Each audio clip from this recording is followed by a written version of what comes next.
बंगाल में एक मशहूर कहावत है, जोर जार मुल्क तार, यानी जिसके पास ताकत उसी का देश। बंगाल की राजनीति का एक अजीब सा चेहरा है जिसमें सियासी लड़ाई हिंसक की आग में समा जाती है। कांग्रेस, वाम मोर्चा और अब तृणमूल कांग्रेस, सत्ता बदलती रही लेकिन हिंसा का सिलसिला जारी रहा।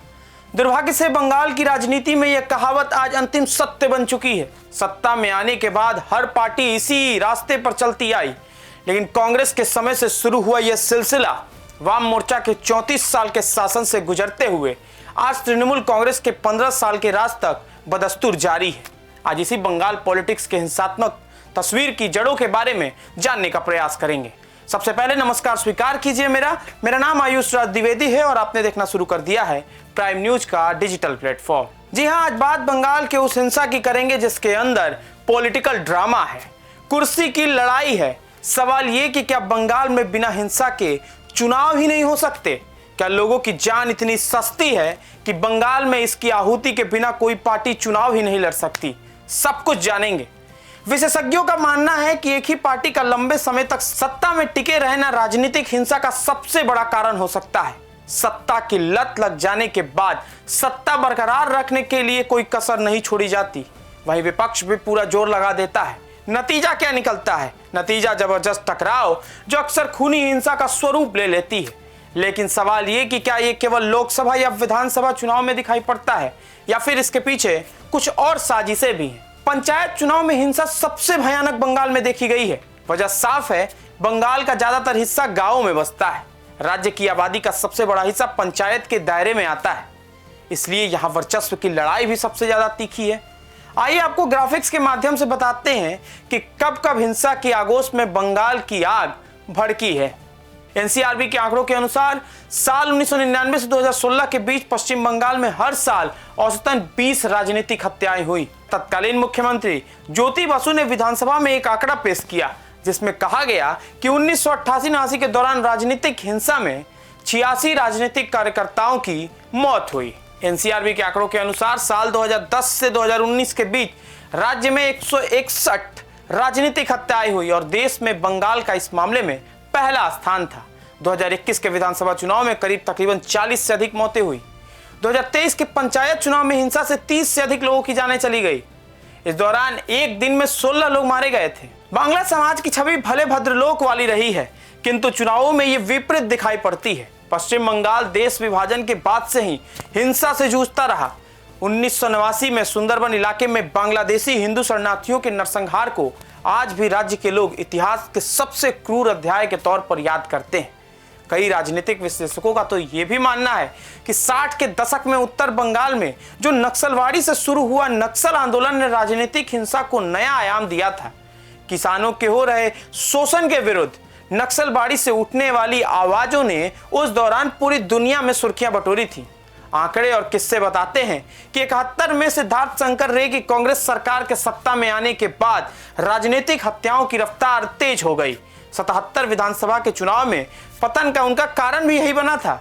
70 के दशक में भी वोटरों को आतंकित करके उनके पाले में रखने के लिए सीपीआई की पकड़ मजबूत करने के लिए बंगाल में कई तरह की हिंसाएं होती थी। साल 1998 में ममता बनर्जी की तृणमूल कांग्रेस के गठन हुआ और यहां से वर्चस्व की एक और लड़ाई आरंभ हो चुकी थी जिसने हिंसा को एक नया स्वरूप दे दिया। पंचायत चुनावों के दौरान कई इलाकों में भारी हिंसाएं हुई। राज्य के विभिन्न इलाकों में बालू, पत्थर और कोयले के अवैध खनन और कारोबार पर वर्चस्व भी पंचायत के चुनाव में होने वाली हिंसा के प्रमुख कारण बनते गए।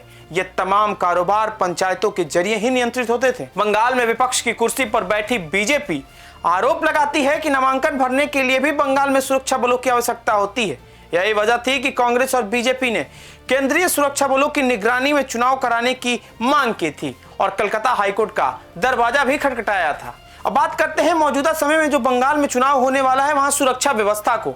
गृह मंत्रालय ने पश्चिम बंगाल में स्वतंत्र और शांतिपूर्वक चुनाव कराने के लिए केंद्रीय बलों की कुल 2400 कंपनियां तैनात करने का निर्देश दिया है। गृह मंत्रालय के द्वारा 19 मार्च को जारी अधिसूचना में कहा गया है कि राज्य में केंद्रीय सशस्त्र पुलिस बल यानी सीएपीएफ, राज्य सशस्त्र पुलिस बल यानी एसएपी और इंडियन रिजर्व बटालियन सहित कुल 2400 कंपनियां तैनात की जाएंगी। किसी राज्य में चुनाव को लेकर इतनी बड़ी संख्या में तैनाती पहली बार की जा रही है। शुरुआत में 20 फरवरी को गृह मंत्रालय ने केंद्रीय सुरक्षा बलों की 480 कंपनियों को तैनात करने का आदेश दिया गया था, जिसमें 230 सीआरपीएफ, 120 बीएसएफ, 37 सीआईएसएफ, 47 आईटीबीपी और 46 एसएसबी की कंपनियां उसमें शामिल थी। बलों की इस बड़ी टुकड़ी को रूट मार्च करने, जनता में विश्वास पैदा करने, ईवीएम और स्ट्रांग रूम की सुरक्षा करने, गिनती केंद्रों पर सुरक्षा सुनिश्चित करने के लिए तैनात किया गया था। पांचवें चरण में 17 अप्रैल को बंगाल में 743 कंपनियां पहुंचेंगी, जिसमें से सीआरपीएफ की 443 कंपनियां असम से आएंगी, जबकि 300 कंपनियों को केरला, नागालैंड, मिजोरम, त्रिपुरा, अरुणाचल प्रदेश, मेघालय, सिक्किम, बिहार, मध्य प्रदेश, छत्तीसगढ़, झारखंड, महाराष्ट्र, हिमाचल प्रदेश, उत्तर प्रदेश, गोवा, चंडीगढ़ समेत कई राज्यों से इसे मंगाया जाएगा। पश्चिम बंगाल में सीआरपीएफ के सेक्टर आईजी सलभ माथुर को इन बलों की तैनाती के निगरानी के लिए स्टेट फोर्स कोऑर्डिनेटर नियुक्त भी किया गया है। प्रत्येक कंपनी में आपको बता दें कि कम से कम 72 कर्मी होंगे।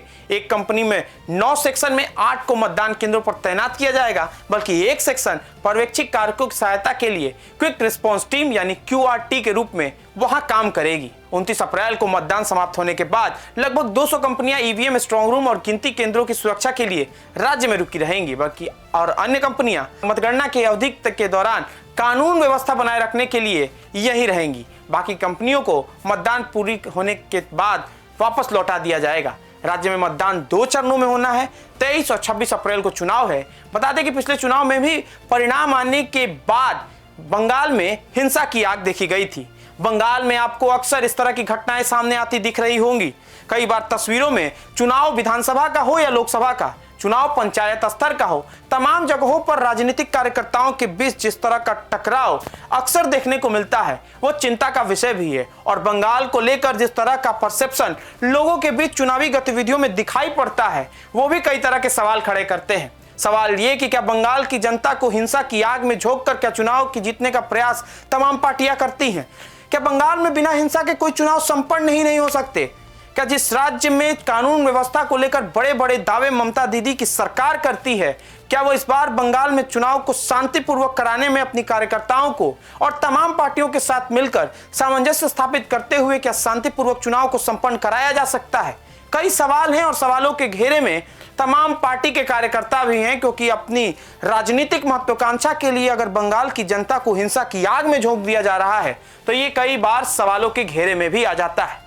देखना होगा कि इस बार के चुनाव किस तरह से होते हैं और इस बार के चुनाव में क्या हिंसा की घटनाएं उसी तरह पिछले चुनाव की तरह जारी रहती है या इस बार कुछ इस पर लगाम लग पाता है।